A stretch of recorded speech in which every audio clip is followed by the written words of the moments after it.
क्या आपको मालूम है कि ई वेस्ट क्या चीज़ है? और अगर नहीं मालूम तो इस वीडियो को एंड तक देखिएगा, बहुत सारी मालूमात मिलने वाली हैं। ई वेस्ट वो इलेक्ट्रॉनिक आइटम हैं जो रोज़मर्रा इस्तेमाल में हमारी ज़रूरियात ज़िंदगी में इस्तेमाल होते हैं, चाहे वो कंप्यूटर हों, हमारे सेल फोन्स हों, हमारी एलसीडीज़ हों, या जितने भी इलेक्ट्रॉनिक आइटम्स जो हम अपने किचन में या अपनी ज़रूरियात ज़िंदगी में इस्तेमाल करते हैं। जब वो ख़राब हो जाते हैं या उनका लाइफ साइकिल जो है वो ख़त्म हो जाता है, तो हम उसको कचरे में फेंक देते हैं। इसको हम ई वेस्ट कहते हैं। दुनिया हर साल तकरीबन 50 मिलियन टन से ज़्यादा इलेक्ट्रॉनिक फुजला या इलेक्ट्रॉनिक वेस्ट पैदा करती है, और इस इलेक्ट्रॉनिक वेस्ट का ज़्यादातर हिस्सा जो है वो ज़मीन के अंदर चला जाता है, जो माहौलियाती आलूदगी में इजाफ़ा करता है। ई वेस्ट को अगर प्रॉपर तरीके से डंप ना किया जाए और उसका ख्याल ना रखा जाए, और अगर ये लैंड फील्ड के अंदर चला जाए, तो इससे बहुत सारी ऐसी वबाई अमराज पैदा होते हैं जो जानलेवा साबित होते हैं। उनके अंदर सांस लेने की बीमारी, स्किन की डिजीज़ और कैंसर जैसी बीमारियां जन्म लेती हैं। आपके और मेरे ज़हन में इस वक्त यही ख़्याल आ रहा होगा कि अगर इतनी बड़ी मिक़दार में ई वेस्ट पैदा होता है दुनिया के अंदर, तो हम इससे कैसे बच सकते हैं और अपनी माहौलियाती आलूदगी को कैसे कम कर सकते हैं।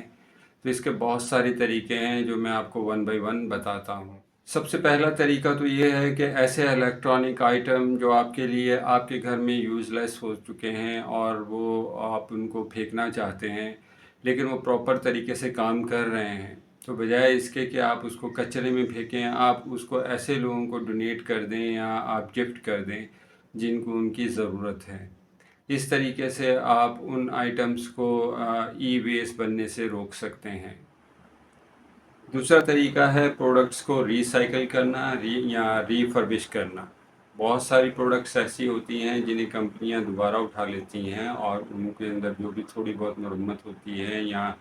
उनमें चीज़ों की अमेंडमेंट करनी होती है, वो करके उसको दोबारा से रीपैक करते हैं और मार्केट में ले आते हैं। ऐसी बहुत सारी कंपनियां हैं जो बहुत बड़े बड़े electronic item, networking item sell करती हैं, लेकिन जब उनकी म्यारी मुद्दत या उनके जो एग्रीमेंट्स हैं वो कंप्लीट हो जाते हैं, तो उन प्रोडक्ट्स को दोबारा अपने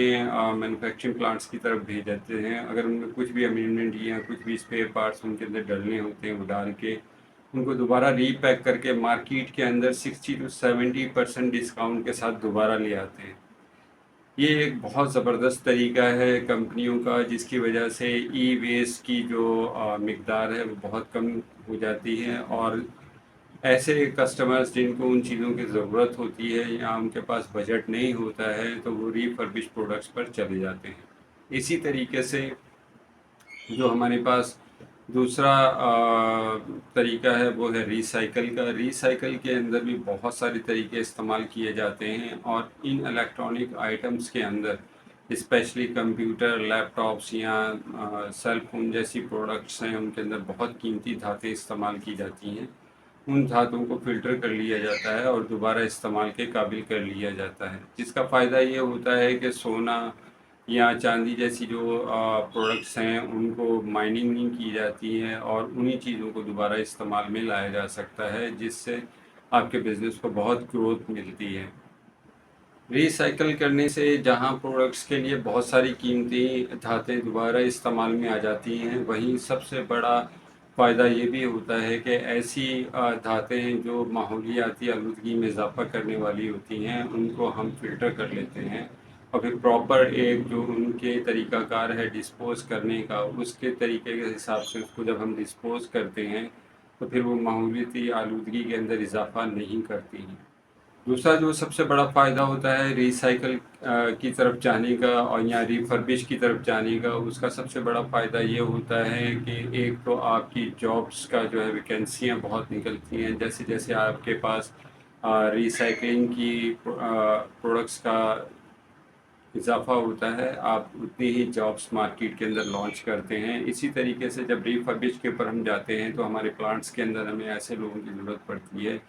جو ہمیں ہیلپ آؤٹ کر سکیں، تو وہاں پر بھی جاب اپرچونیٹیز نکلتی ہیں۔ اور اس کا سب سے بڑا فائدہ یہ ہے کہ ہمارے پاس ہیلتھ جو ہے، اس انوائرمنٹل ہیلتھ جو ہے وہ بڑھ جاتی ہے، جو ماحولیاتی آلودگی سے جو بیماریاں پھیلتی ہیں ان کا جو ہے پرسنٹیج کم ہو جاتا ہے۔ اتنا سب کچھ کرنے کے باوجود بھی آج بھی دنیا کو ای ویسٹ کی آلودگی کا سامنا ہے۔ وہ اس طرح کہ جتنی بھی ترقی یافتہ ممالک ہیں جہاں ان کا ویسٹ نکلتا ہے، ای ویسٹ نکلتا ہے، وہ غریب ممالک ہیں ان کی طرف بھیج دیتے ہیں، اور یہ جتنا بھی مٹیریل ان علاقوں میں جاتا ہے جہاں پر ان کو پراپر طریقے سے ریسائیکل نہیں کیا جاتا ہے یا ان کو ڈسپوز نہیں کیا جاتا ہے، وہاں پر سب سے بڑا جانی خطرہ وہاں پر کام کرنے والے ورکرز کے لیے ہوتا ہے، جو ان پروڈکٹس کے اوپر کام کر رہے ہوتے ہیں، اور پھر وہ لوگ اس کے اندر سے اپنی قیمتی چیزیں تو نکال لیتے ہیں، لیکن جو ریسائیکل کرنے کے بعد جو اس پروڈکٹس کو جو کیمیکل بناتی ہیں یا جو ماحولیاتی آلودگی پیدا کرتی ہیں، ان کو صحیح طریقے سے پراپر پراپرٹیز کے ساتھ ڈمپ نہیں کرتے ہیں، جس کی وجہ سے ان علاقوں کے اندر ماحولیاتی آلودگی کی بیماریاں اور کینسرز بہت تیزی سے بڑھ رہے ہیں۔ امید ہے آج کی ویڈیو آپ کو بہت پسند آئی ہوگی۔ اگر ایسی انفارمیٹیو ویڈیوز سے جڑے رہنے کے لیے اگر آپ نے میرے چینل کو فالو یا سبسکرائب نہیں کیا ہے تو پلیز کر لیجئے، تاکہ آپ کو ایسی انفارمیٹیو ویڈیو ملتی رہیں۔ اپنا بہت خیال رکھیے گا۔ شکریہ۔